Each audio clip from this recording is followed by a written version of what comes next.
जनबसती मुहा हाथीपल गाँव में 35 टिकिया हाथीपलक आतंक दली चकटी नष्ट कर फसल कंटाबांझी मुरीबाहाल रेंजर विभिन्न गाँव में 35 टिकिया हाथीपल गोटे जंगल आउ एक जंगल को पार होउछंती।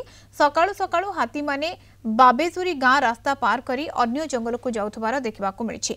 रास्ता पार समय एकाधिक चाषी निज चाष जमी रे अमल करिथिबा धान कपा माड़ी बर्बाद करिसेंती।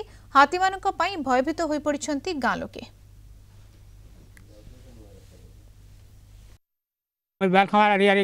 कपा घिनी कर चाष कर आया सेटा आसिक हाथी मोर चाष के नुकसान कर दीछे पूरा 3 पॉकेट पूरा बिले दीछे आर ऋण चुन कर किछु क्षतिपूरण मिलबार कथा आया 25 फट बाग थिबा आया बाकी आ धरिया तो देखिछु गंती नहीं करे 25 फट जा ही पारे सकाले ए छन जे छन पूरा एई कर देखिछु सकाले आमे आया हाथी सब पूरा बर्बाद कर दीछन। 3 दिन हे गला ना आसुचे आज तो पूरा घर पाक के आसला 30 रो 32 फट हे जबा 35 भी हे जबा हेते भी अधा छोट छोट थिले बोले हेते हिसाब नहीं करी ना एबरे एटा बेलबुड अनुसार पले आछे हाथी पाक के पूरा और बेसी डर लागुचे घर जंगल एरिया टिके अच्छे बेसी डर लागुचे।